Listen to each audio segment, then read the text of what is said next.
everyone, and welcome to the very first episode. I'm your host, Jason, and I'm joined by my wonderful co-host, Amira. How are you today, Amira? See you in the next episode.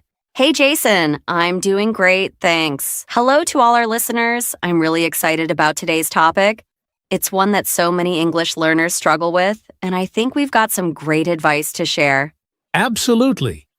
Today, we're diving into something really important: how to understand native speakers.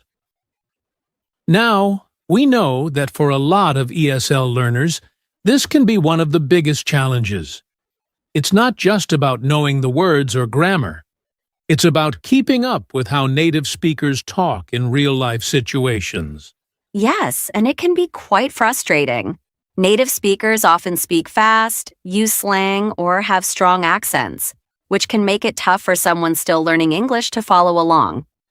I remember when I first started learning, I found it hard to catch everything people were saying. Exactly. And that's why we're here today. We'll break down the common challenges you might face, whether it's dealing with speed, unfamiliar vocabulary, or just understanding those tricky accents. But don't worry. We've got plenty of tips and techniques to help you feel more confident and comfortable when listening to native speakers.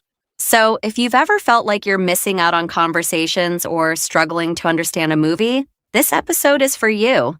By the end of today's show, we hope you'll have some useful strategies to improve your listening skills and feel more connected to the language. Let's get started. But before we dive in, make sure you subscribe to our channel and leave a comment below if you have any questions about today's topic. We love hearing from you. All right, let's jump into the first part of today's topic: the key challenges that English learners face when trying to understand native speakers. And trust me, we know there are quite a few. Amira, what would you say is the most common issue people encounter? I think one of the biggest challenges is speed. Native speakers can speak really fast, especially in casual conversations. It can feel like they're rushing through their sentences without giving you time to process what they're saying. When you're learning a new language, your brain needs just a little more time to catch up. And when people speak too quickly, it's easy to feel overwhelmed. Exactly! It's not just the speed, though. Another big challenge is connected speech. Native speakers don't always pronounce each word clearly. They blend sounds together. For example, instead of saying, "What are you doing?" clearly it might come out as, "What you doing?" That's something learners might not be ready for because it's different from how they learned English in textbooks. Yes. And don't forget, slang and informal expressions. Native speakers use a lot of slang in everyday conversations that might not be covered in traditional language courses. Expressions like "I'm beat" to mean "I'm tired" or "catch you later" instead of "goodbye." These phrases can be confusing if you're not familiar with them, right? Exactly. And then there's the issue of accents. English is spoken around the world, and even native speakers from different regions have different accents. Someone from the US sounds different from someone in the UK, Australia, or South Africa.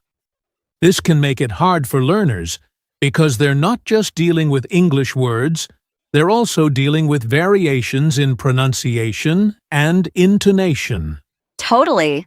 And these accents can really throw people off. Even if you understand standard English well, a heavy regional accent might still cause confusion.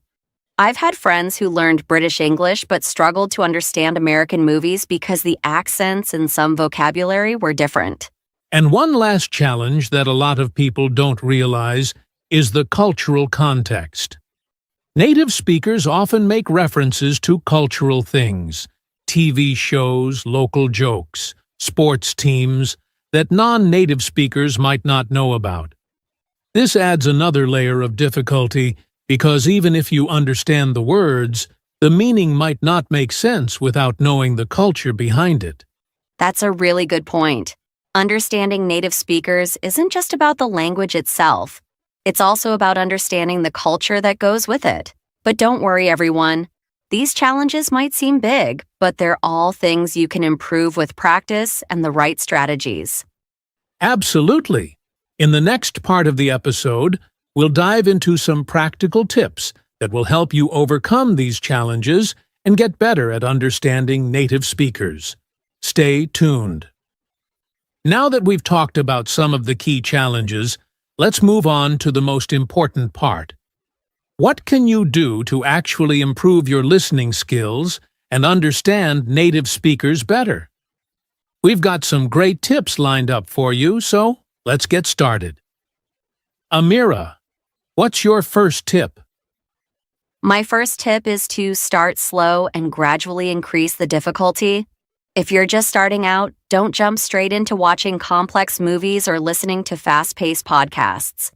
Begin with content that's designed for learners, like slow-speed news programs or beginner-level podcasts. As you get more comfortable, you can increase the difficulty by listening to faster speakers or more advanced topics. That's a great tip, and it ties into my first suggestion, which is to practice with subtitles. When you watch English videos or TV shows, turn on the subtitles, but in English, not in your native language. This way, you're reading and listening at the same time, which helps reinforce what you're hearing. Once you feel confident, try turning the subtitles off and see how much you can understand on your own. Yes, and don't be afraid to repeat what you're listening to. I always tell learners to listen to the same audio multiple times. On your first try, you might only catch a few words or phrases. But after listening 2 or 3 times, you'll pick up more and it'll start to make sense. Repetition is key to training your ear to catch the sounds and patterns of native speech. Another useful technique is to focus on key words and context. Native speakers often drop words or shorten them, but the key words will still be there. For example, if someone says, "Gonna grab lunch, wanna come?" You might not catch every single word clearly, but you know they're asking if you want to join them for lunch. Don't stress about understanding every word. Focus on the overall meaning and use the context to fill in the gaps. That's a great point, Jason. Another tip that really helped me was listening to a variety of accents. Like we said earlier, native speakers from different regions have different accents. To get used to this, expose yourself to different English-speaking countries. Watch movies, listen to podcasts, or even check out YouTube channels from the US, the UK, Australia, and more. The more exposure you get to different accents, the easier it becomes to understand them. Yes, variety is so important. And while you're doing that, it's helpful to practice shadowing. Have you heard of shadowing, Amira? Yes, I love shadowing. For those of you who don't know, shadowing is when you listen to someone speaking English and try to repeat what they're saying as quickly and accurately as possible. Almost like you're shadowing them. It's a great way to train your brain and your mouth to get used to the speed and rhythm of native speech. Exactly.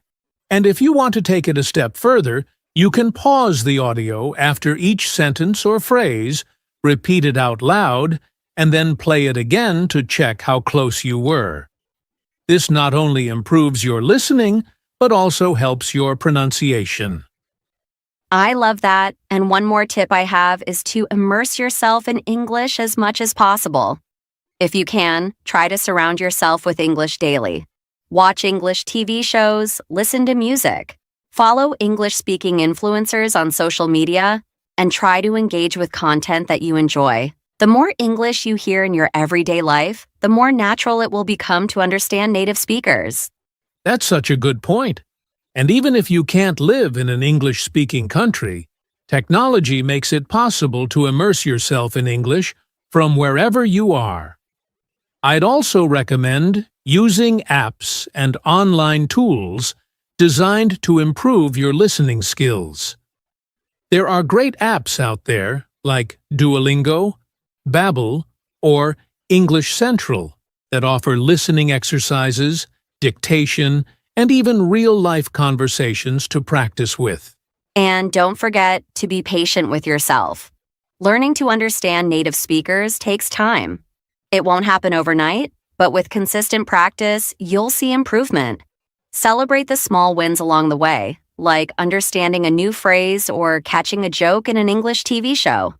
That's right, Amira. Don't give up. Keep practicing. Stay curious. And remember, the more you listen, the more you'll improve. In the next part, we're going to look at some real-life examples of situations where understanding native speakers is crucial and how to navigate them. Stay with us, everyone. All right, now that we've covered some useful tips, let's talk about real-life situations where understanding native speakers is crucial. Amira, do you have a situation in mind where understanding native English speakers was really challenging for you at first? Oh, yes. I remember when I first moved to an English-speaking country. One of the hardest situations for me was ordering food at a busy restaurant. The server spoke so quickly, and they used a lot of informal phrases like, "What can I get you?" or "Do you want that to go?" I felt like I couldn't keep up. I had learned formal English, but the way they spoke was much faster and more casual.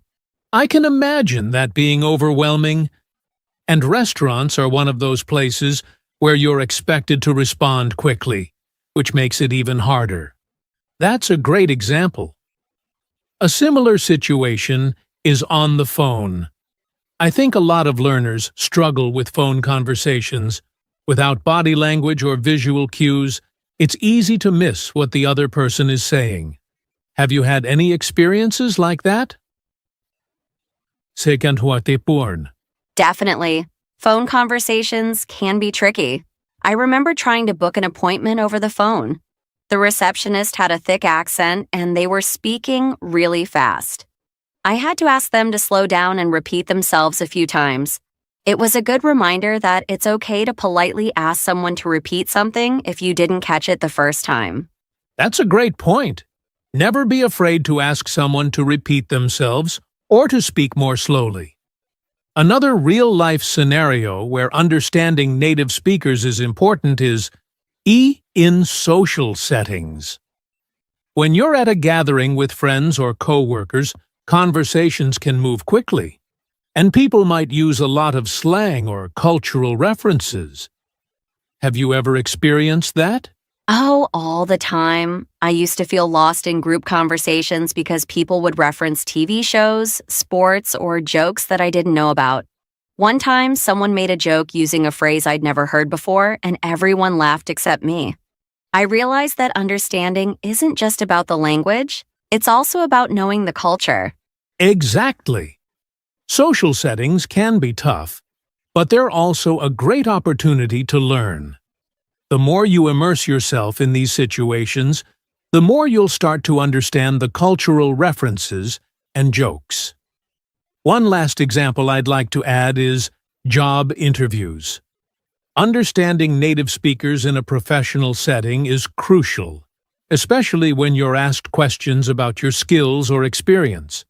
The language might be more formal, but they might still speak quickly or use industry-specific terms.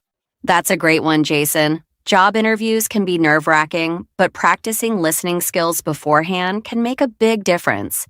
It helps to familiarize yourself with common interview questions and industry jargon so you're not caught off guard. Absolutely. The key takeaway here is that these real-life situations might feel challenging at first, but they're also the best opportunities to improve your listening skills.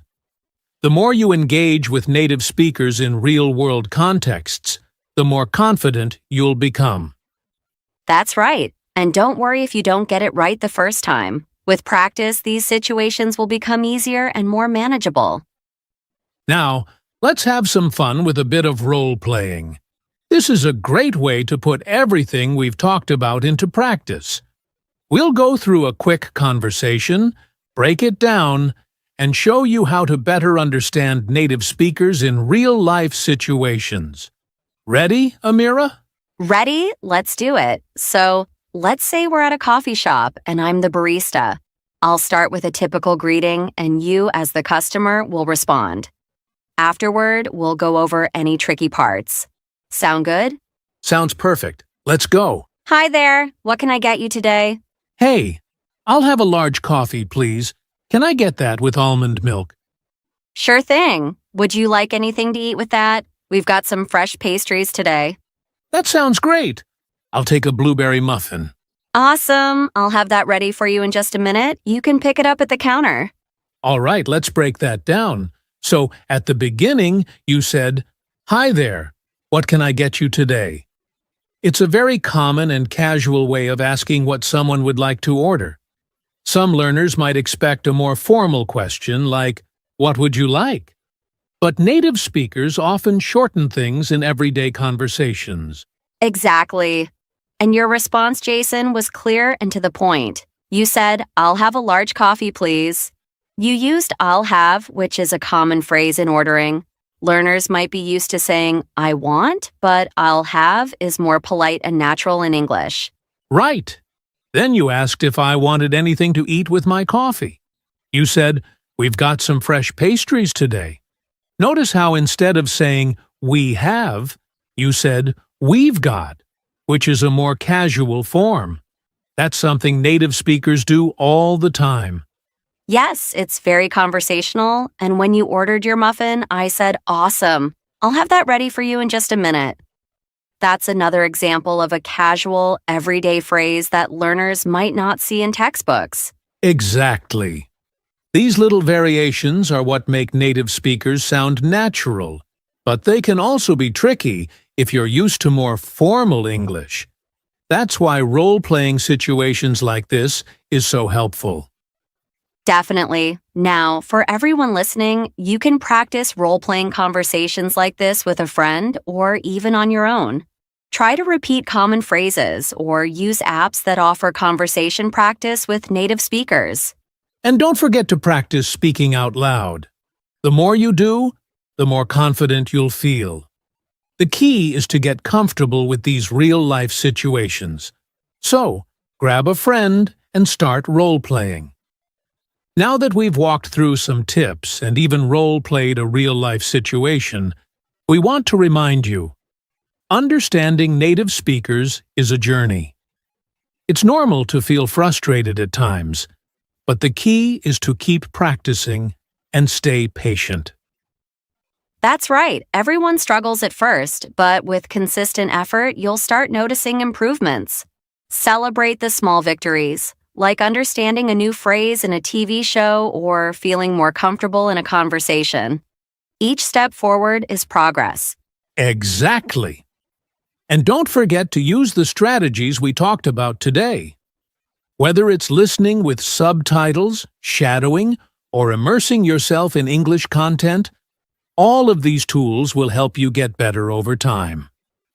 Remember, the more you expose yourself to English, the easier it becomes to understand native speakers. So take those small steps each day. Watch a short video, listen to a podcast, or practice speaking with a friend. And most importantly, don't give up. Keep pushing forward, and soon enough, you'll feel much more confident in your listening skills. All right, everyone, that brings us to the end of today's episode. We've covered a lot of ground, talking about the challenges of understanding native speakers, giving you practical tips to improve your listening skills, and even sharing some real-life examples and role-playing exercises. Our goal was to help you feel more confident in navigating conversations with native English speakers, and we hope you found this episode helpful. Yes, and remember, learning to understand native speakers is not something that happens overnight. It's a gradual process. But with the right strategies and consistent practice, you will improve. We believe in you. Don't be afraid to step out of your comfort zone, listen to different types of content, and immerse yourself in English as much as possible. And before we go, here's a little challenge for you. Try to spend at least 15 minutes every day listening to something in English. Whether it's a podcast, a YouTube video, or even a conversation with a friend, those small daily steps will make a huge difference over time. And don't forget to engage with us. If you have any questions or topics you'd like us to cover in future episodes, leave a comment below or reach out to us on social media. We love hearing from you, and your feedback helps us create more content that's relevant to your learning journey. Also, if you enjoyed this episode, make sure to subscribe to the channel and hit the notification bell so you don't miss out on any new episodes. And if you know someone who's also learning English, share this podcast with them. It might be just what they need. Sfuartu. Thanks for tuning in, everyone. Keep practicing, stay motivated, and we'll see you next time. See you in the next episode.